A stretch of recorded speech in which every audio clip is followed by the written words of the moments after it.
आत्मा जैसे अब प्रोसीजर बदल लिया भगवान ने, क्योंकि आधुनिक कलयुग है, इसमें जो है यंत्र की महिमा ज्यादा रहेगी। तो इस कारण से अब पुस्तकों को छापकर हम समाज में भेज रहे हैं, परमात्मा के दिए हुए ज्ञान को, शास्त्र अनुसार विधि को। एक बार हरिद्वार में ये भक्त निःशुल्क सेवा करने के लिए गए हुए थे, पुस्तक बांटने को। तो वहां कई भक्तों ने, पुण्यात्माओं ने हजारों की संख्या में वो पुस्तक खरीदी। हरिद्वार में वो जा रहे थे, डड़े डोण कुंभ का बेड़ा था। अब वो यहां आ रहे हैं उस पुस्तक को पढ़ के, और इतना अफसोस कर रहे हैं कि भगवान हमारी तो आंख खुल गई, हमारा तो जीवन नष्ट होता, और श्रद्धा खूब थी, ना जाने कहां कहां हम गए और ये पुस्तक वहां मिल गई। तो वो वहां मालिक के लिए गए, तो मालिक भी पहुंच गए पुस्तक के माध्यम से। मालिक भी उसका ज्ञान, उसका संदेश मिल गया उनको। तो ऐसे परमात्मा कहते, मेला ठेला जाइयो मेले बड़ा मिलाप है, और इन पत्थर पानी पूजता कोई साधु संत मिल जाता, और अन्यथा वहां जाने का कोई लाभ नहीं। वहां तुम्हें इतनी हानि हो रही है। क्या हो रही है? जगन्नाथ के दर्शन जाही, वो काली प्रतिमा भवन के माही, वह जगदीश न पावे किस ही, जगन्नाथ जो घट घट बस ही। परमात्मा कहते हैं वो जगन्नाथ, वो जगदीश तुम्हें नहीं मिल रहा जो तुम्हारे सब के अंदर विद्यमान है। यानी जैसे सूर्य आकाश में होते हुए प्रत्येक मटके में उसका प्रतिबिंब और उसके द्वारा उसकी निराकार शक्ति, उष्णता प्रत्येक के अंदर विद्यमान है। तो कहते हैं वो जगन्नाथ यानी सारी सृष्टि का स्वामी, जगन्नाथ माने जगत का स्वामी, वो तुम्हें नहीं मिल रहा, उसके मिलने से तुम्हारा कल्याण होगा। गोमती गोदावरी जाही, 68 तीर्थ का फल पाही। तुम कहते हो गोदावरी और गोमती में 68 तीर्थ का फल मिल जाए, और फिर और जगह तक के क्यों खाते आंडो, फिर गोमती में चले जाओ एक जगह। परमात्मा कहते हैं नहीं पूजे जिन संत सुजाना, जाके मिथ्या सब असनाना, कोट यज्ञ असमेघ कराही, संत चरण रज नहीं तुलाही, कोट गौ नित दान जो देही, एक पलक संतन पर विलेही, धूप दीप और जोग जुगंता, कोट ज्ञान क्यों कथ है मिथ्या, जिन जाना ना पद का भेऊ, जाके संत ना रहे बटेऊ, तीर्थ व्रत करे जो प्राणी, तिनकी छूटत है नहीं खानी, अब 14 नौमी 12 व्रतम, जिनसे जमजोरा नहीं डरतम। अब जो तुम साधनाएं कर रहे हो ये सारी 14 नौमी 12 करें, एकादशी संजम सोई, करुआ चौथ गदेरी होई, 8 सातें करें कंदूरी, नीच के घर हो सूरी, कहे जो करुआ चौथ कहानी, तास गदेरी निश्चय जानी, दुर्गा देवी भैरो भूता, रात जगावे होए जो पूता, करे कढ़ाई लपसी नारी, बूढ़े वन सदा समेत घर बारी, दुर्गा ध्यान पड़े तिस बगड़म, ता संगति डूबे सब नगरम। अब कितनी गहरी बात बताई है परमात्मा ने। कहते हैं जो करुआ चौथ का व्रत रखते हैं, करुआ चौथ का व्रत किस लिए रखते हैं कि हमारे पति की दीर्घायु हो। एक बहन बता रही थी, अब नाम लिया जब आंखें खुलती हैं इस ज्ञान से, नो बोले जी मैं करुआ चौथ का व्रत रखा हुआ था, उसी दिन मेरे पति की मृत्यु होगी, और घर पर उसका शव आया, टक्कर मार मार कर रोई। तो परमात्मा कहते हैं ये तुम्हारी केवल मनमुखी और लोक वेद कहानियां हैं, इनसे कोई लाभ नहीं होगा। तो क्या कहते हैं, करुआ चौथ कहे जो कहानी, तास गदेरी निश्चय जानी। जो करुआ चौथ करे हुए तो नरक में जाएंगे। और पहले क्या करा करते कि करुआ चौथ की कहानी 5-4 बुढ़िया ने बैठ के, कोई थोड़ी बहुत अक्षर ज्ञान माई होती वे बहन, वह सुनाया करती, या बुला लेते किसी गुरुआइन ने, गुरु की पत्नी ने। कहते हैं जो सुने और जो सुनावे। करवा चौथ कहे जो कहानी, तास गधेरी निश्चय जानी। पक्की गदी बनेगी नो के परमात्मा का आदेश है। तो ये नहीं बकवाद करनी हमने, क्योंकि शास्त्र विद साधना है। ज्ञान सुना दे विधि बता दे, हो मेरा कल्याण भक्त मैं अर्ज करूं। धर्मदास जब न्यो बोला, 68 तीर्थ नाऊंगा। धर्मदास जब न्यो बोला, 68 तीर्थ नाऊंगा। गीता जी का पाठ करता हूँ, इस विद मुक्ति पाऊंगा। गीता जी का पाठ करता हूँ, इस विद मुक्ति पाऊंगा। राम कृष्ण के गुण गाऊंगा, मिल स्वर्ग में स्थान भक्त में अर्ज करूं। ज्ञान सुना दे विधि बता दे, हो मेरा कल्याण भक्त में अर्ज करूं।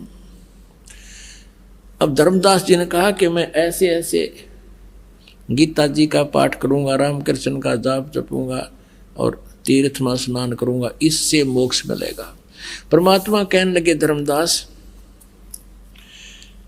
जिस तालाब में, जिस जोहड़ में तूने स्नान किया और जल का लोटा भर के उसने साथ रखा हुआ था, उस जोहड़ से, तालाब से, मथुरा के सरोवर से, उसमें जीव जंतु घूम रहे थे उस जल में, लोटे के जल में।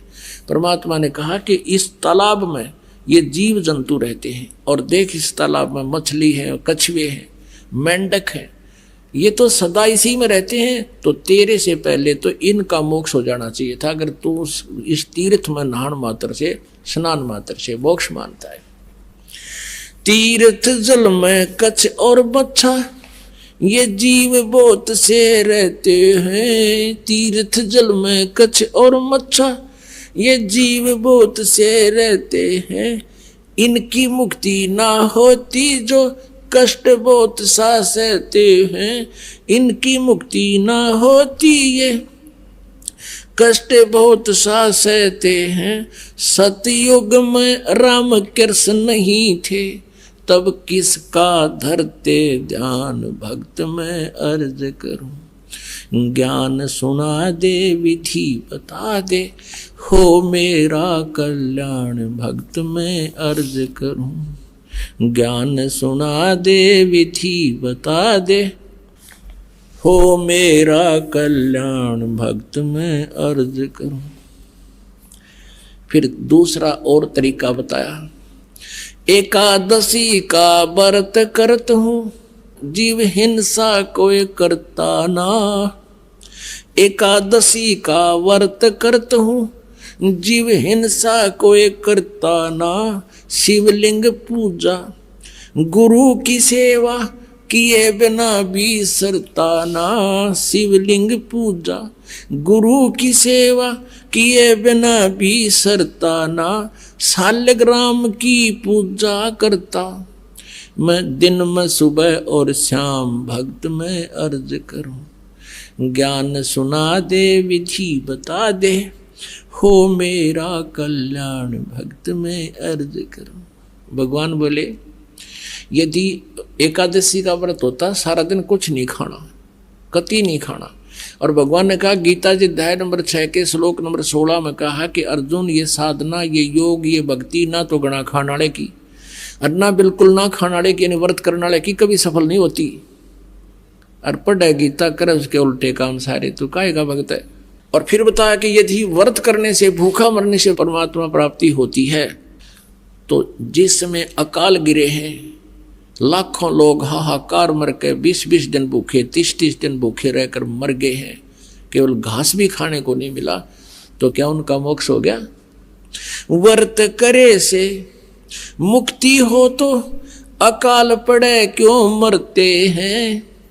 व्रत करे से मुक्ति हो तो अकाल पड़े क्यों मरते हैं। शिवलिंग पूजा और शालिग सेवा अनजाने में करते हैं। शिवलिंग पूजा या सालग सेवा अनजाने में करते हैं।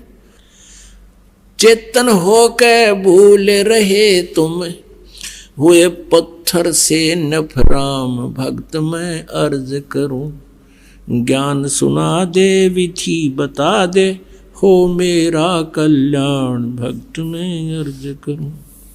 फिर परमात्मा आगे बताते हैं, तीर्थ बाट चले जो प्राणी, वो जीव बहुत से मार है।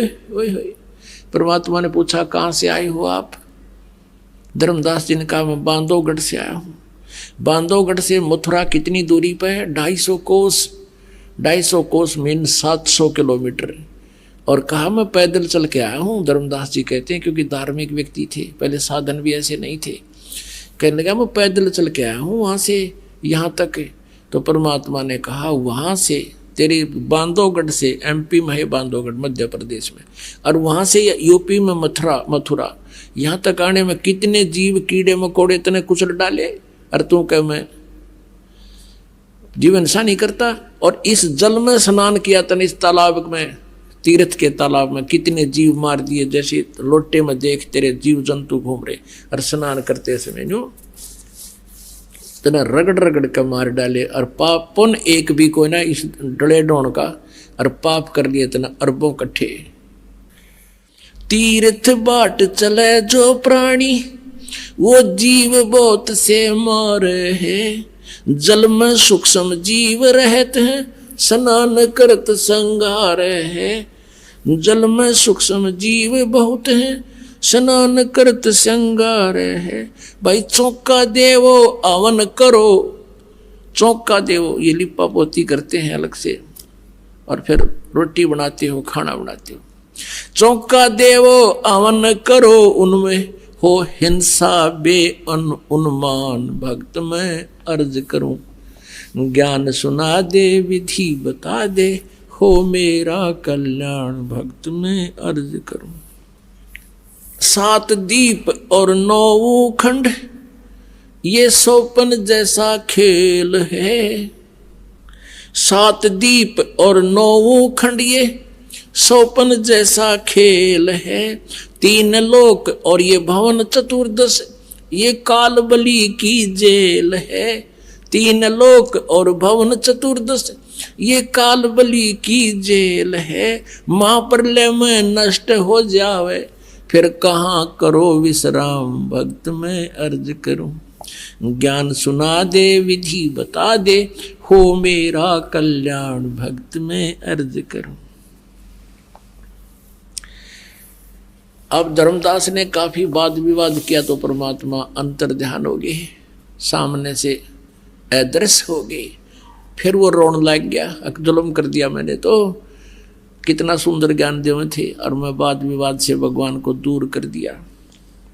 इतनी कह के साहेब कबीर अंतर ध्यान होया जी। इतनी कह के परमेश्वर कबीर अंतर ध्यान होया जी। अपनी गलती जाने धर्मदास, फूट फूट के रोया जी। अपनी गलती जाने धर्मदास, फूट फूट के रोया जी। भूल में जीवन खोया जी, अब हो गया सच्चा ज्ञान। भक्त मैं अर्ज करूं, ज्ञान सुना दे, विधि बता दे, हो मेरा कल्याण। भक्त मैं अर्ज करूं। अब ये मथुरा जाने वाले क्या करते हैं, बरसाना जाते हैं। और बरसाना में किस लिए जाते हैं कि कृष्ण जी के पाने के लिए राधा जी की सिफारिश लुआने। राधे राधे श्याम मिला दे, राधे राधे श्याम मिला दे। राधे ने मुश्किल तो मिल लिया करता, रो पीट के श्याम, और राधे ने मिलवाओगी। ना राधे बरसाने में, ना वो श्याम बरसाने में। और वो राधे और श्याम की मान ले थारा सिफारिश लाग भी तो कृष्ण जी प्राप्त होगा, विष्णु जी जन्म मृत्यु में। परमात्मा कहते हैं ये महाप्रलय में सारे मर जाएंगे, तब कहाँ विश्राम करोगे, कहाँ रहोगे तुम। तो क्या ये बात समझ में आएगी।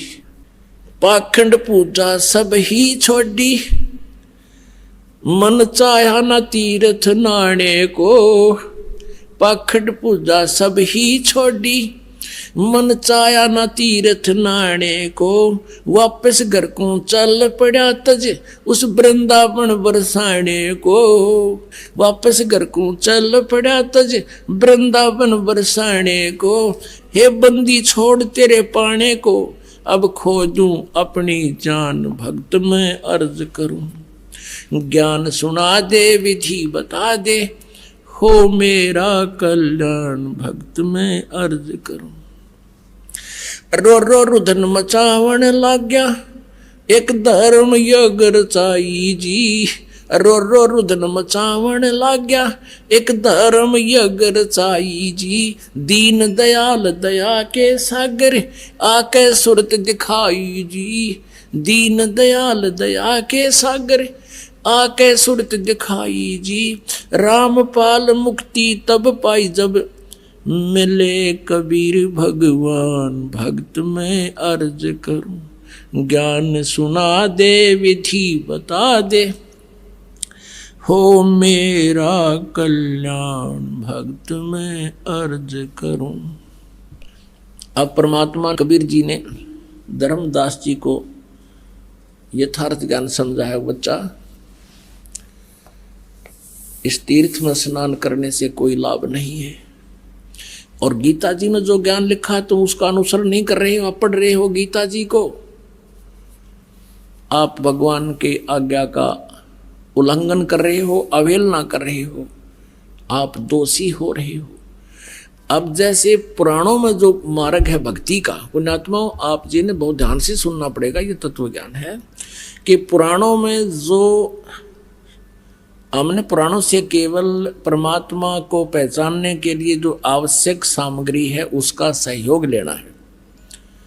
उसके बाद जो पुराणों में पूजा की विधि है, यदि वो वेदों से और सूक्ष्म वेद से, चारों वेदों से और सूक्ष्म वेद से मेल खाती है, और उन महापुरुषों की भक्ति वेव वर्षिप से मेल खाती है जिन्होंने भगवान मिले, खुद आकर मिले, उनको अपना भक्ति विधि बताई और उन्होंने उसी मंत्र के जाप का प्रमाण दिया, तो वो अगर पुराणों में मिलती है तो उसको हम ठीक मान लेंगे या ठीक से, क्योंकि विधि तो अपने को पता ही है। हमने अपनी विधि जो हम कर रहे हैं उसको प्रमाणित करना है, उसको ये देखना कि ये उस महापुरुष ने भी यही मंत्र जाप किए थे, वेद भी यही बताते हैं, गीता जी भी यही बताती है और परमात्मा ने भी यही बताया है। तो इससे हमें कॉन्फिडेंस हो जाएगा, हम डगमग नहीं होंगे कि हम जो कर रहे हैं वो सही है।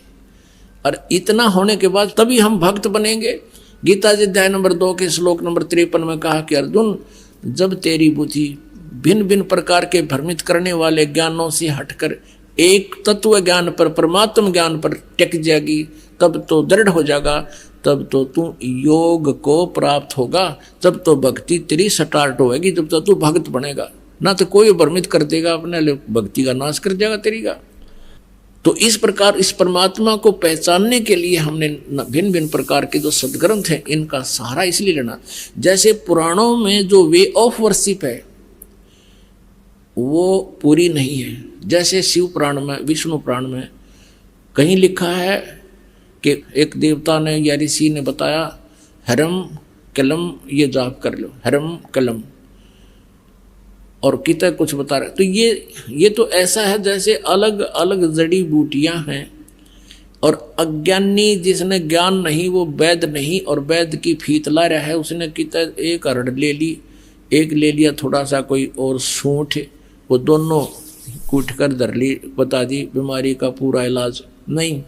वो तो वैद्य ने, और वैद्य की बुक में, पुस्तक में, औषधियों की पुस्तक में वो रेसो और लिखा हुआ है कि इसको ऐसे ये आइटम मिलाओ। तो परमात्मा ने सूक्ष्म वेद में वो कंप्लीट मंत्र बना रखा है, वो चूर्ण बना रखा है, औषधि बना रखा है, जिसमें 7 आइटम हैं जो आपको दिए जाते। इन 7 आइटमा में तय कोई तो अरड़ चाबा है, यानी एक भगत कहने लगा सत्संग सुन के इस दास से, बोला जी मैंने तो माया का मंत्र दे दो और छोड़ दो सारे, है बेवकूफ, एक अरड़ खान ते काम चला, रो काटना दी रगे। तो हम ऐसे हैं, तो कोई तो श्रम ये जो आपको मंत्र दिए जाते हैं इनमें से एक का रट्टा लगा रहे। ऋषि में ऋषि, वर्तमान तो ये खत्म है बिल्कुल, वो तो पहले ऋषियों की थी। जैसे एक किलम ये मंत्र है, इससे सिद्धि आ जाती है। एक जो कश्यप नाम के ऋषि थे उसने सिद्धि प्राप्त कर ली मंत्र से, और उसमें ऐसी सिद्धि आ गई कि किसा भी सर्प डंक मार दे उसके विष को उतार कर मरे होकर भी जीवित कर दे, जब उसकी आयु शेष होता है। अले इससे वो मैं ऋषि को आ गया, एक हल्दी की गांठ थे और पंसारी को आ गई है। तो पुण्यात्मा अब आपको ज्ञान होगा, वो इंसान आज है, वो इंसान लाखों वर्ष पहले था। अब आज का इंसान इतना इंटेलिजेंट हो गया कि इसने ऊपर सैटेलाइट बना लिया और जहाज बना लिया। तो ये जो काल ने इस विद्या का जो हमने सदुपयोग करना था उसको दुरुपयोग की तरफ लगा दिया, एटम बम बना लिए हैं। और वो अब इस विद्या का लाभ यही है कि हम परमात्मा को पहचानेंगे ना, तो भगवान यह विद्या कति नहीं देता, देने नहीं देता। 4 युग बीत के कोई नहीं था ऐसा। आज तो रोजी रोटी का उद्देश्य ही शिक्षा है, और पहले शिक्षा थी ही नहीं, या वैसे अपना थोड़ा बहुत अक्षर ज्ञान कर लेते थे, बाकी अपनी रोजी रोटी टाइम पास करना ही है। पृथ्वी पर चाहे महल बना लेते, झोपड़ी गाल कर रह ले, रोटी 2-4 ही खानी है, चाहे कितना धन जोड़ के धर ले, सारा यहीं रह जाना है। तो इस दृष्टिकोण से अब मनुष्य कितना विद्वान बन गया अपने आप में, और पहले भी वो इंसान था। अब हम परमात्मा को पा सकते हैं, इस शिक्षा से हम इतने इंटेलिजेंट बना दिए भगवान ने, और अब इसका हम दुरुपयोग करेंगे तो वो हमारा जीवन नाश होता है। तो इस प्रकार तो धर्मदास जी को परमात्मा ने समझाने की चेष्टा की कि भाई जो साधना तुम करते हो, जो विधि त्याग कर करते हो, जैसे पुराणों में जो साधना है वो वे ऑफ वर्शिप है, वो नहीं हमने रखना, वो मान्य नहीं है, क्योंकि वो वेदों और गीता और सूक्ष्म वेद से नहीं मिलती, और उन महापुरुषों को जिनको भगवान मिला उनकी वे ऑफ वर्शिप से वो नहीं मिलती है, तो उनकी जरूरत नहीं। लेकिन जो परमात्मा ने जो हमें ज्ञान सुनाया था, सृष्टि रचना सुनाई, उस सृष्टि रचना परमात्मा की सच्ची है, लेकिन हम उसको सच्ची तभी मानेंगे तब हम अपने जिन सदग्रंथों को सही मानते रहे और उन सदग्रंथों में वो भी पा जाए। तो वही ऐसा हुआ है, तभी हमने परमात्मा के उस तत्व ज्ञान को सत्य माना है, और उसका परिणाम आप देख रहे हो।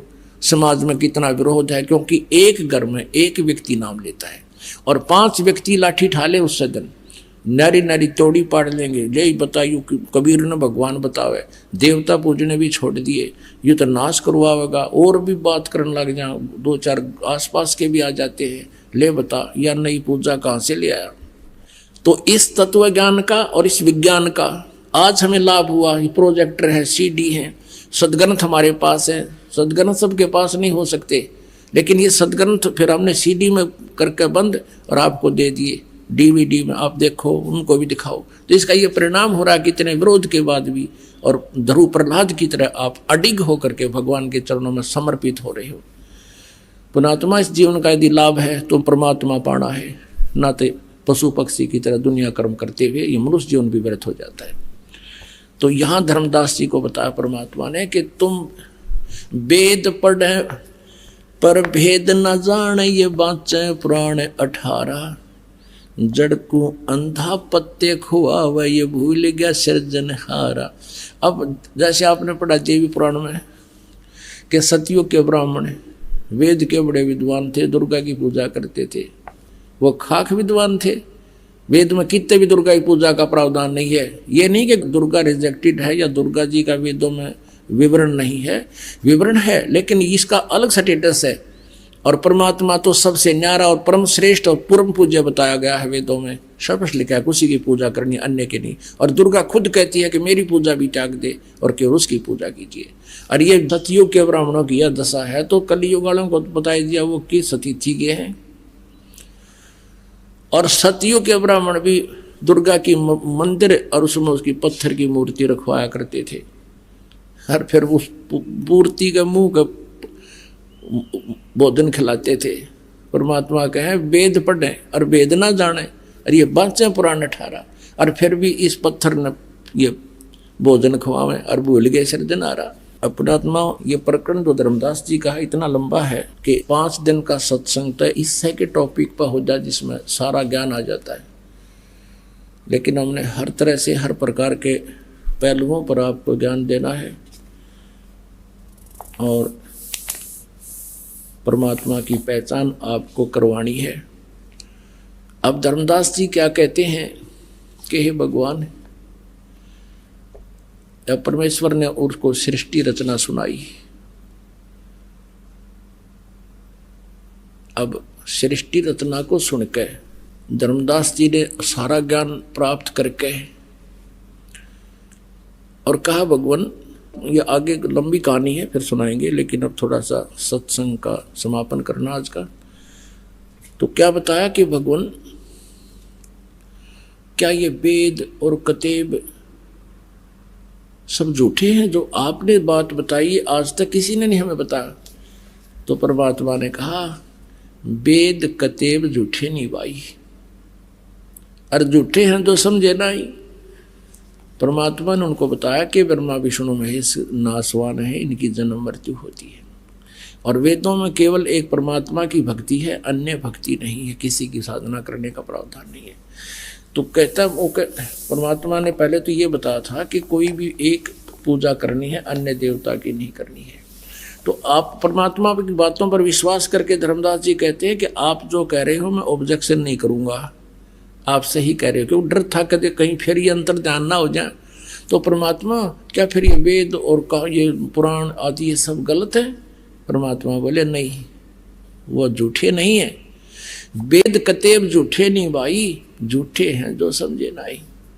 इनमें सच्ची लिखी हुई, लेकिन ये तुम्हारे गुरु और ब्राह्मण ऋषि ये इन वेदों और पुराणों को, इन कतेबों को समझ नहीं सके, ये झूठे हैं, ज्ञान सच्चा है। तो धर्मदास जी को परमात्मा फिर आगे ज्ञान सुनाने लगे, वो फिर शाम को बताएंगे। बोलो सतगुरुदेव, जय हो। परम पिता परमात्मा पूर्ण ब्रह्म, सारी सृष्टि के रचनहार, कुल मालिक कबीर देव कबीर साहब जी की असीम कृपा से आप पुण्यात्माओं को ये सत्संग सुनने का सुअवसर प्राप्त हुआ।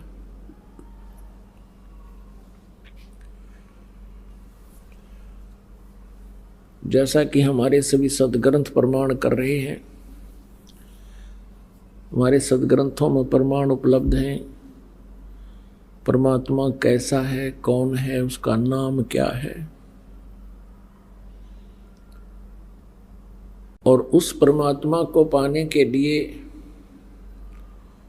कौन कौन सी साधनाएं हैं, वो हमारे सदग्रंथों में उपलब्ध है।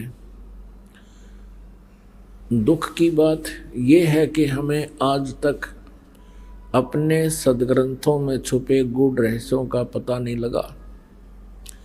कारण ये रहा कि जिनको हम संत मानते थे, ऋषि मानते थे, महर्षि मानते थे, गुरु मानते थे, वो इन सदग्रंथों से अनभिज्ञ थे, वो बिल्कुल अपरिचित थे, उनको सदग्रंथों का ज्ञान नहीं था।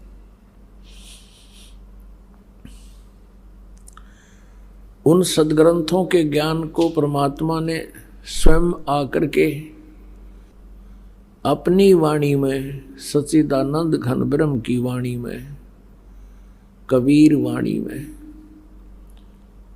पुनः उजागर किए। क्योंकि एक ब्राह्मण समाज को छोड़कर, ब्राह्मण वर्ण को छोड़कर कोई भी शिक्षित नहीं था, और शिक्षित ना होने से, अक्षर ज्ञान ना होने से, संस्कृत भाषा में सदग्रंथों को लिपिबद्ध होने के कारण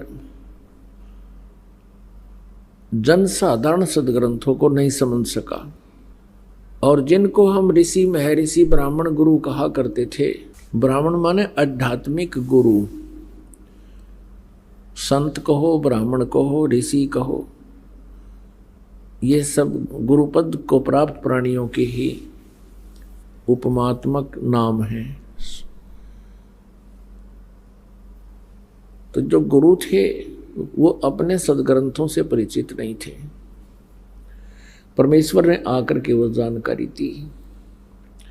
ऐसे गुरु से भ्रमित किए हुए पवित्र हिंदू धर्म में जन्मे एक पवित्र आत्मा धर्मदास जी लोकवेद के आधार से साधनाएं कर रहा था। उस पुण्यात्मा को परमात्मा आकर मिले, सतलोक से चलकर आए और एक जिंदा महात्मा, एक जिंदे साधु का रूप बनाया। जिंदा महात्मा मुसलमानों में होते हैं, मुसलमान फकीर माने जाते हैं, जो एक काला सा ओवरकोट पहनते हैं, एक कच्छा पहनते हैं घुटनों तक का, और सिर पर एक काला ही टोप होता है ऊंचे से चोटे का, नो गोल गोल सा। उस जिंदे के भेष में परमात्मा आकर के धर्मदास जी को मिले, जैसा कि आपको सत्संग में सुबह सुनाया गया था। उसी प्रकरण को आगे बढ़ाते हैं। धर्मदास जी परमात्मा कबीर जी से प्रार्थना कर रहे हैं, विनती की कि हे प्रभु, आप मुझे वो यथार्थ ज्ञान सुनाइए। हमने जो ज्ञान सुना है वो आपके ज्ञान से भिन्न है, और आप जो ज्ञान सुना रहे हो ये वेदों और कतेबों यानी पुराणों आदि में उपलब्ध नहीं है। तो क्या ये वेद और ये पुराण, कतेब, किताब, पुस्तक, होली बुक, क्या ये झूठे हैं? बस परमेश्वर कबीर जी ने कहा कि वेद कतेब झूठे नहीं भाई, झूठे हैं जो समझे नहीं। ये पुराण और ये वेद और श्रीमद् भगवत गीता ये झूठे नहीं हैं। इनको जो समझ नहीं सका वो झूठे हैं। किस प्रकार? जैसे परमेश्वर कबीर जी ने कहा कि ब्रह्मा विष्णु महेश नासवान हैं, इनकी जन्म मृत्यु होती है, दुर्गा इनकी माता है और ज्योति निरंजन काल इनका पिता है। तो धर्मदास जी इस स्थिति में नहीं थे उस समय कि वो ये कह दें कि आप गलत कह रहे हो, क्योंकि उसको एक झटका लग चुका था। वो ज्यादा ही वाद विवाद कर रहा था, तो परमात्मा अंतर्ध्यान हो गए थे। सारी रात बिलखता रहा, तड़पता रहा कि प्रभु एक बार दर्शन दे दो, मैं फिर विवाद करूं को नहीं। परमेश्वर दयालु है, वो तो उद्देश्य से इससे ही आए थे कि किसी प्रकार ये मुझे पहचान ले मेरे बच्चे, इनको यहाँ भी सुख दूंगा। पुण्यात्माओं, सतयुग में ये प्राणी इस काल के लोक में बहुत सुख महसूस करता है। लाखों वर्ष की आयु, स्वस्थ शरीर होता है, स्वस्थ शरीर होता है और लाखों वर्ष की आयु होती है, और बाग बगीचे फल खूब फलदार होते हैं। पिता से पहले पुत्र की मृत्यु नहीं होती, स्त्री विधवा नहीं होती, और बहुत शुद्ध वातावरण होता है। तो उस सुख को पुण्यों के आधार से काल भगवान ने दे रखा था। अब त्रेता युग में कुछ पुण्य कम हुए, इन प्राणियों के कष्ट बढ़ने लगे। द्वापर में और कम हो गए और ज़्यादा थोड़ी सी तकलीफ इनको होने लगी।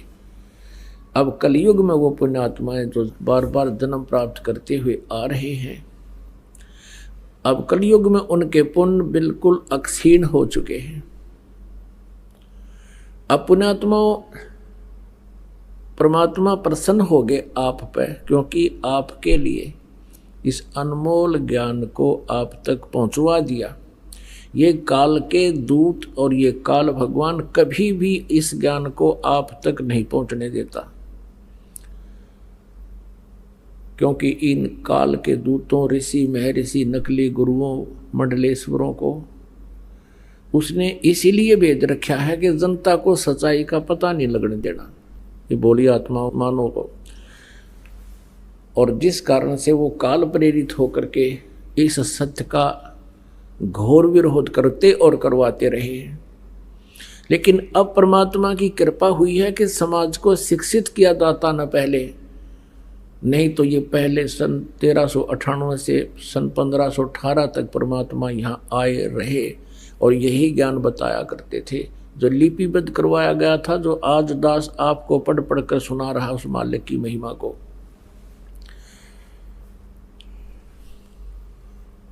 तो उस समय इन नकली गुरुओं ने इस ज्ञान को हम तक नहीं आने दिया और कबीर जी का एक घोर विरोध करवाया। आम जनता नफरत करने लगी कबीर परमात्मा से, लेकिन परमेश्वर ने अपना जो कार्य करना था वो कर दिया था। ताकि वो लीला इसलिए की थी कि 600 वर्ष पहले परमात्मा ने जो ज्ञान बोला और लिखवाया था, आज वो हमारे सदग्रंथों में है। इससे हमें पहचान होगी कि वो परमात्मा थे। अक्सर ज्ञान ना होते हुए भी सदग्रंथ के गुण रहस्य उन्हें अपनी सच्चिदानंद घन ब्रह्म की वाणी में, कबीर वाणी में लिपिबद्ध करवा दिए। तो वो परमात्मा आपको चाहता है कि अब भी सुख दूंगा, आप देख लेना, ये ज्ञान पूरा विश्व में जाएगा। और जो हाहाकार मची हुई है अब किसी ने देख ले, 2 नंबर के काम करते समय कति आगा पीछा नहीं देखता, मानो मिलावट करने की दाव लगता है मिलावट कर लेता है, चोरी का दाव लगता है चोरी कर लेता है, रिश्वत का दाव लगता है रिश्वत ले लेता है। एक माया ही आधार बन गई है। किसी क्षेत्र में देख लो, रक्षक भक्षक हो चुके हैं। ये स्थिति जो वर्तमान में अब मानव की हो चुकी है, ये बहुत क्रिटिकल स्टेज आ गई है। इज्जत रही नहीं, बड़े छोटे की शर्म रही नहीं, और माया के लिए आप देखते हो इतनी इतनी घटनाएं सुनते हैं। जब मंत्री, मुख्यमंत्री, प्रधानमंत्रियों को भी और जजों को भी ये कहा जा रहा है कि इनमें भी कुछ व्यक्ति घने भ्रष्ट हो चुके हैं, फिर आम जीव कैसे जीवेगा? उसको क्या आधार रह गया फिर जीने का? तो पुण्यात्माओं, इस काल भगवान का तरीका है दूसरा, ऐसे दुष्ट लोगों को सेट करने का। इस काल का तरीका है जैसे परशुराम जी को भेज दिया, उस समय यही स्थिति आ गई थी जो वर्तमान में इन राजनेताओं की आ चुकी है। तो उस समय उन्होंने क्या किया कि वो सब दुष्ट हो गए थे। अक्षत्रिय लोग विष्णु लोक से एक पुण्यात्मा भेजी गए थे और परशुराम जी ने सभी अक्षत्रियों को उनको काटा था, फरसे से मूछ दिया था, कती काट दिया था, और पूरी पृथ्वी पर कोई उन्नकमी आत्मा छोड़ी नहीं थी। इस तरह सेटिंग करता है युग काल। और कबीर परमात्मा कैसे सेटिंग करता है, ये समाधान नहीं है जो वो किया गया था उससे। ठीक है, कुछ दिनों के लिए कुछ डर भय बन जाता है, लेकिन अंतःकरण में जगह बनी नहीं। परमात्मा कबीर जी का जो तरीका है वो ज्ञान के आधार से मानव को सच्चाई से परिचित करा करके, अध्यात्म ज्ञान से परिचित करा के इसका उत्थान करता है। बुरे से बुरा, डाकू से डाकू व्यक्ति भी इस ज्ञान को समझकर तुरंत बुराई त्याग देता है। तो एक बार अब फिर विश्व में ये ज्ञान पूरे विश्व में जाएगा। परमात्मा कबीर जी ने 600 वर्ष पहले अपनी वाणी में लिख रखा है कि धर्मदास, एक समय आएगा कलयुग में पूरे विश्व में मेरी ही पूजा होया करेगी। जो भक्ति करेगा वो तो करेगा मेरी ही, ना करेगा वो अलग बात होगी। और परमात्मा के चाहने वाली पुण्यात्माओं का किसी भी धर्म मजहब में कमी नहीं है, लेकिन उनको रास्ता ठीक ना मिलने से वो अपने अपने उस लोक वेद अक्षेत्रीय ज्ञान के आधार से फिर भी वो कोई ना कोई प्रयत्न परमात्मा के लिए कर ही रहे हैं। तो अब एक बार फिर पुनः ऐसी स्थिति आएगी जैसे सतयुग में थी। इन कुछ पंथ ऐसे हैं जैसे राधा स्वामी पंथ, धन धन सतगुरु पंथ, इन जब बैठा दिया निरंकारी पंथ, और ये दूसरे जो हैं बाल योगेश्वर अंसा देश वाले पंथ, इन्होंने ऐसा जुल्म कर दिया, ऐसा लोक वेद बनवा दिया इन काल के दूतों के माध्यम से। ना तो ये ज्योति लगाने देते घी की, कहते हमने ज्योत नहीं लगानी, हमने तो अंदर ज्योत बालनी है, अंदर ज्योत देखनी है। अंदर ज्योत वो काल है उसका के देखोगे अंदर की जोत का, उसने अर्जुन ने देखी थी वह जोत, वो ज्योति निरंजन अर्जुन ने देखा था जब उसने विराट रूप धारण कर दिया, कलेजा पाट गया होता सारा कापा खड़ा खड़ा, और तुम थारे तीन दिखा दिया तो हार्ट अटैक हो जाएगा। धार्मिकता इन पंथों ने नष्ट कर दी। ये कहते हैं ना धर्म करना, ना दान करना, ना कोई जोत लानी, ना कोई अवन पाठ करना, बस के करना समाधि लाना 2.5 घंटे सुबह 2.5 घंटे शाम, और ये 5 नाम जाप करना, निरंकार ओंकार ज्योत निरंजन सोहम और सतनाम, अकाल मूर्त शब्द स्वरूपी राम और सतपुरख। ये बकवाद गढ़ रखी सारी, ये यूजलेस नाम है, इनका कोई मंत्र कहीं अस्तित्व नहीं है। वो परमात्मा के पाने के मंत्र भी ठीक नहीं इनके। पहले हम विशेषकर हिंदू समाज में प्रत्येक के घर में जोत जला करती घी की। अब ये करोड़ों की संख्या में राधा स्वामी धन धन सतगुरु पंथ वाले हैं और कोई भी जोत तक नहीं लाता, बंद करवा दी। काल न तक कर्म फुड़वाने हैं इनके सबके। गीता जी अध्याय नंबर 3 में श्लोक नंबर 10 से लेकर 15 तक स्पष्ट किया है कि सभी प्राणियों की 14-15 में, अध्याय नंबर 3 के 14-15 में किया कि सभी प्राणियों का शरीर अन्न से उत्पन्न होता है, अन्न वर्षा से होता है, वर्षा यज्ञ से होती है, और यज्ञ शास्त्र अनुकूल साधना से होते हैं, और यहाँ शास्त्र अनुकूल कर्मों से यथार्थ यानी सही यज्ञ उससे होती है। और यज्ञ उत्पन्न हुए काल से, ब्रह्म से, क्योंकि ब्रह्म काल के लोक में आए तो हमने कर्म करने पड़े और कर्म का ही फल मिल रहा है। यहाँ पर सतलोक के अंदर कर्म नहीं थे, वह निष्कर्म जो है मुक्ति हमें प्राप्त थी, बिना काम किए मिल रहा था, लेकिन वो सुख हमसे उठा नहीं और हम यहाँ काल के जाल में आकर अब डलेड हो रहे हैं। सारा जीवन बीत जाता है इस व्यक्ति का पेट के लिए, कठिन से कठिन प्रयत्न करता है, दिन रात नहीं पड़ता, दिन में धंधा करता है, रात में उसी की चिंतन करता रहता है, और वो भी पूरा नहीं होता है। तो परमात्मा काल के यहाँ आए तो कर्म लगे, ब्रह्म न कर्म लगाए, और ब्रह्म की उत्पत्ति हुई परम अक्षर ब्रह्म से, सच्चिदानंद घन ब्रह्म से, उस सर्वगतम ब्रह्म से, सर्वव्यापक ब्रह्म से, सबका कुल मालिक से। और वही ब्रह्म, वही परम अक्षर ब्रह्म सभी धार्मिक अनुष्ठानों में पूज्य है, वही प्रतिष्ठित है, उसी को इष्ट मानकर पूजा करनी चाहिए। तो अब यहाँ क्या हो रहा है कि वही 5 यज्ञ, एक यज्ञ है धर्म की, दूसरी यज्ञ है ध्यान, और तीसरी यज्ञ हवन की, चौथी यज्ञ प्रणाम, और 5वीं यज्ञ है ज्ञान की। ये 5 यज्ञ अब यहाँ सतलोक आश्रम बरवाला में है, इस पृथ्वी पर और है नहीं कहीं पर भी। शास्त्र अनुकूल साधना नहीं है। तो इन 5 यज्ञों को करते हुए, जैसे हवन यज्ञ, एक यज्ञ है धर्म की, जैसे यहाँ भंडारा चलता है दिन और रात, कभी भी पुण्यात्मा देर सवेर कभी आ जाते हैं, उनको हर समय आहार उपलब्ध होगा, भोजन तैयार मिल जाएगा। ये धर्म यज्ञ है। और दूसरी यज्ञ है ध्यान। यहाँ आने वाले पुण्यात्मा को परमात्मा का ही चिंतन ध्यान रहेगा। सत्संग सुनेगा तो भगवान का चर्चा, बैठ कर बतलावेंगे आपस में भगत जन, अपनी अपनी उपलब्धि और ज्ञान सुनाएंगे तो भी चिंतन भगवान का, ध्यान भगवान का, मेडिटेशन भगवान का। हमने ध्यान को मेडिटेशन मान लिया। मेडिटेशन मीन्स हठ योग। ध्यान का अर्थ होता है भगवान की भूल ना पड़े, हमारा वो मेडिटेशन है, वो ध्यान है। तीसरी यज्ञ है हवन की। अब यहाँ पर ये ज्योति जल रही है परमात्मा की। अब जैसे वेदों में ऐसा नहीं है कि बठबाड़ा लकड़ गिर जो उसमें सुबह सुबह करें चम्मच ठोक ठोक के। अवन का अर्थ है घी प्रज्वलित कर देना, देसी घी गाय भैंस का।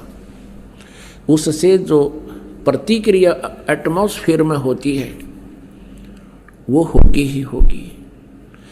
अब परमात्मा ने एक सिंपल वे निकाला, एक रुई, एक 100 ग्राम रुई, गणित 200 ग्राम रुई से आप चाहे 2 क्विंटल घी सवा कर लो, और यदि लकड़ियों में डालोगे तो उसमें मनमाने 20 किलो लकड़ियों में काम बने, तो 20 किलो लकड़ी जड़ेंगी, उनसे कार्बन डाइऑक्साइड अधिक हुआ, और एक 100 ग्राम 150-200 ग्राम रुई जड़ेगी, उसमें कार्बन डाइऑक्साइड बहुत ही कम होगा, और हवन घी पर बदलित होगा, उसका जो वाष्पीकरण हो करके पूरे ब्रह्मांड में इसका बहुत तीव्र गति से इफेक्ट होता है, जिससे वर्षा होती है। तो अब ये धार्मिक अनुष्ठान पूरी पृथ्वी पर प्रारंभ हुआ है। तो ऐसे परमात्मा बहुत अच्छी तरह समय समय पर वर्षा किया करेंगे, जो पूरा विश्व इस तरह की साधनाएं किया करेगा। यहाँ तो हवन हो ही रहा है, अब लगभग 600 पाठ हैं, और 600 का मतलब 600 किलो देसी घी यहाँ हवन होगा, 6 क्विंटल का, इन 4 दिन में, और प्रति महीने 5 क्विंटल घी का लगभग हवन हो रहा है परमात्मा कबीर जी के आदेश अनुसार। एक यज्ञ धर्म की, दूसरी यज्ञ ध्यान, तीसरी यज्ञ हवन की, चौथी यज्ञ प्रणाम। या प्रणाम करते हैं भगवान को, आत्मा में विनम्रता आती है, अहंकार दूर होता है। परमात्मा तभी निकट आता जब हमारे अंदर से ये करड़ापन कम हो जाएगा। हमारे अंदर ये जो अहंकार है बेमतलब का, बगैर ज्ञान के अहंकार किया करते थे, अदरंग मार जाता अफलातून को, हैं बांगा मुँह हो जा, आँख टेढ़ी हो जा, मुँह को पानी निकले, माखी लिकड़े और बड़े हाथ भी ना उठे, क्या का अभिमान इस मिट्टी का। लेकिन काल ने तो कर्म बिगड़वाने से मतलब है। और 5वीं यज्ञ है ज्ञान की। तो ये सभी धार्मिक अनुष्ठान शास्त्र अनुकूल जो प्रारंभ हुए हैं, इससे पूरे विश्व में सभी समृद्ध हो जाएंगे। और सबसे बड़ी बीमारी जो हमारे लगी हुई है, या माया जोड़न की है, एक कोठी की बजाय 2 कोठी बना लो, फिर 3 बना लूँ, छोटी कार ले ली, फिर ने सोचा 20 लाख की ले लूँ, ये बकवाद खत्म हो जाएंगी आपकी कति। और लोग दिखावा ब्याह शादियों में बकवाद, डीजे बजावें, कितने लाखों रुपये दान करें, दहेज दें, तो ये इस प्रकार की बिल्कुल आपकी आत्मा हट जाएगी इन बकवादाते। अब जो हम सारा दिन सारा जीवन में पैसा जोड़ने के लिए व्यर्थ करते हैं समय, फिर आपका 20% जो प्रयत्न परिश्रम आप कर रहे हो ना, 20% प्रयत्न में आपका रोजी रोटी घना बढ़िया चला करेगा और बरकत होया करेगी। परमात्मा ना जाने कित कह दे देगा और किस तरह कर देगा, उस मालिक की महिमा से आप परिचित नहीं है, क्योंकि आध्यात्मिक ज्ञान बिल्कुल विनाश हो चुका है। भगवान की स्थिति से हम बिल्कुल अपरिचित हो गए हैं, क्योंकि जो भगवान की महिमा गुण हम सुना करते थे, कभी किसी युग में हुआ होगा, कोई कथा सुनी थी, वो अब वर्तमान में हम कहीं देख नहीं रहे थे। इसलिए हम उन कथाओं को एक आस्तिक होने के नाते झुठला भी नहीं सकते थे, लेकिन वर्तमान में हमारे साथ ऐसी घटना जो भगवान किया करता है, जो भगवान बचाव किया करता है, वो नहीं हो रही थी। इसका कुछ दिनों परिणाम क्या निकलता है कि हम सभी नास्तिक हो जाने थे, घर में सबके घटनाएं घटने लग जाती और भगवान से दूर हो जाती। एक बार ये दास सत्संग कर रहा था, वहाँ एक बहन को ले आई कोई हमारी बंदी छोड़ की बेटी, यानी हंस भक्तनी। 4-5 दिन का सत्संग था, कहीं हम कर रहे थे शहर में। तो 5वें दिन उसने नाम लिया और अपनी सारी राम कहानी बताई। उसने बताया कि जी मैं पहले बहुत आस्तिक थी, सभी जैसे भी अपने हिंदू धर्म में जो पूजाएं हैं सारी किया करती थी, और भी आसपास जो अपने इष्ट देव जैसे परंपरागत हैं, किसी का गरीबदास जी की पूजा थी, किसी का और श्याम जी की पूजा थी, कहती है सारी कराया करती थी। भगवान विष्णु, भगवान शिव और शेरा वाली माता और संतोषी माता के सबके पाठ कराया करती थी, व्रत भी करती थी। तीर्थ धाम जो भी बताए वहाँ भी मैं जाया करती थी। तो जब मेरे पुत्र का जन्म हुआ, जब पुत्र लगभग 1 या 2 वर्ष का होगा, मेरे पति की मृत्यु होगी। अब मैंने दोबारा शादी नहीं करवाई इस उद्देश्य से कि मेरे पुत्र की दुर्गति हो जाएगी और इसका जन्म नरक बन जाएगा। जैसे तैसे मजदूरी कर करा के बच्चे को बड़ा किया, पाला पोसा, और बच्चे की सुरक्षा के लिए, बच्चे के जीवन दान के लिए, उसकी दीर्घ आयु के लिए हर जगह मन्नत मान्या करती थी। एक दिन वो बच्चा +2 में पढ़ रहा था। उसने कहा, माता जी मुझे मोटरसाइकिल दे दो। मोटरसाइकिल लूँगा, सभी बच्चे जाते। अब मैं डरती थी कहीं मेरा बेटा दुर्घटनाग्रस्त ना हो जाए, चोट ना लग जा। मैं नहीं चाहती थी उसको मोटरसाइकिल दूँ, लेकिन वो दुखी घना हो गया। और मैं ये सोचती थी कि कहीं ये बेटा न्यू महसूस ना कर ले, आज मेरा पिताजी होता तो मुझे सब वस्तुएं मिलती और माँ मुझे ये उपलब्ध नहीं करवा रही। तो उसकी हट को देखकर मैंने इस दृष्टिकोण से सोचकर जैसे तैसे एक मोटरसाइकिल की व्यवस्था कर दी। वो अपने मित्र को साथ लेकर के प्रतिदिन अपने कॉलेज में जाता था, विद्यालय में जाता था। एक दिन बता रही थी कि मैंने खाना बनाया, बच्चे को खाना खिलाया। वो अपना मोटरसाइकिल लेकर प्रतिदिन की तरह निकल गया, अपने साथी को उसके घर से लिया, चला गया। और मैंने वो कुछ शेष 2 व्यक्तियों की रोटी थी, मैंने शेष 2-4 5-4 रोटी थी वो बनाई और बना के हाथ धो के मैंने नहीं सोचा था तू रोटी खा ले।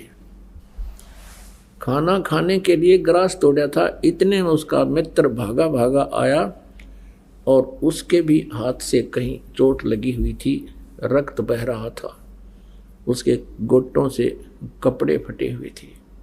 मैं एकदम सख्ते में आ गई और पूछा, बेटा क्या हो गया? उसने कहा, आंटी हमारा एक्सीडेंट हो गया, बाइक का चोट करनी लगी। और मैं उसी समय वो गिलास नो का नो हाथ से छूट गया, नंगे पैरा, सिर पर कपड़ा नहीं, भाग ली उस बच्चे के साथ साथ जिधर वो बता रहा था। वहाँ जाकर देखा कि वहाँ कुछ रक्त, एक्सीडेंट दुर्घटना के बाद जो गिरता है वो रक्त पड़ा हुआ था। मोटरसाइकिल टूटी पड़ी थी, बच्चे को मेडिकल ले जा चुके थे, हॉस्पिटल ले जा चुके थे। वहाँ पहुँचते ही पता लगा कि बच्चे की डेथ हो गई है। उस हॉस्पिटल के दीवार का टक्कर मारी और सिर फट गया, 7 टाँके आए मेरे सिर में। काफी देर में होश आया। उसके बाद मैंने वो सभी देवी देवता जितनी भी पूजा में करा करती उठाकर कुर्डियां पे फेंक दी। अब कहीं भगवान नहीं है। और काल यही चाहता है कि ये नास्तिक हो जाए, फिर परमात्मा आवा मारे जाइयो माथा उनके साथ कितनी मत्था पिचाई कर लियो, ये सुने को ना भगवान है को नहीं। फिर उस बहन ने आगे बताया कि आपके द्वारा जो उपदेश प्राप्त है, परमात्मा कबीर जी की शक्ति से उनको जो सुख हुआ है, उनकी जो प्रोटेक्शन हुए हैं, जिस तरह मेरे पुत्र का एक्सीडेंट हुआ ऐसे ये बहन जो मुझे लेकर आई इसके बेटे का एक्सीडेंट हुआ, लेकिन ये सारा टूट फूट के भी आज जीवित है वो लड़का। ये मेरे से 1 साल से लग रही थी मेरे पीछे कि तू एक बार शरण ले ले, अगर तूने पहले शरण ले रखी होती तेरा बेटा नहीं मरना था, मैं गारंटी देती हूँ। वो बहन बता रही थी कि आपके उपदेशी ने, दीक्षागृत बहन ने मुझे बहुत कहा, लेकिन मैं नास्तिक हो चुकी थी कि नहीं सब झूठ है, मैं नहीं मान सकती कि भगवान ऐसा सुख दे सकता है। अब मैंने 4 दिन लगातार सत्संग सुना है और यहाँ बहुत सी बहन भाइयों ने अपने दुखों का निवारण ऐसी ऐसी घटनाएं बताई हैं। मेरे कुछ आशा हुई है कि शायद भगवान हो सकता है। और फिर इस ज्ञान से मुझे निर्णय हो गया है कि परमात्मा हमें मिला ही नहीं था। तो पुणात्मा परमात्मा कबीर जी भी आकर के इस काल को लताड़ते हैं कि दुष्ट ने बड़ा जुल्म कर दिया, तूने परमात्मा की महिमा को समाप्त कर दिया, अपने आप तू भगवान बन बैठा। तो क्या बताते हैं परमात्मा कबीर जी, भला मान चाहे बुरा मान, एक ओछी चाली चाल तन, सतपुरुष बुला दिया आप जना लिया, कुछ ना सोची कालत नहीं। भला मान चाहे बुरा मान, एक ओछी चाली चाल तन, सतपुरुष बुला दिया आप जना लिया, कुछ ना सोची कालत नहीं। वेद पुराण ये कुरान बना के, ओछा कथ दिया ज्ञान तने, सूक्ष्म वेद का भेद छुपा के, या गलती करी महान तने। वेद पुराण कुरान बनाए, ओछा कथ दिया ज्ञान तने, सूक्ष्म वेद का भेद छुपा के, गलती करी महान तने। ऋषि मुनि निराकार बतावे, साकार कहें पुराण तने, अपनी महिमा आपे गाई, ये जीव कहें भगवान तने। ऋषि मुनि निराकार बतावे, साकार कहें पुराण तने, अपनी महिमा आपे गाई, ये जीव कहें भगवान तने।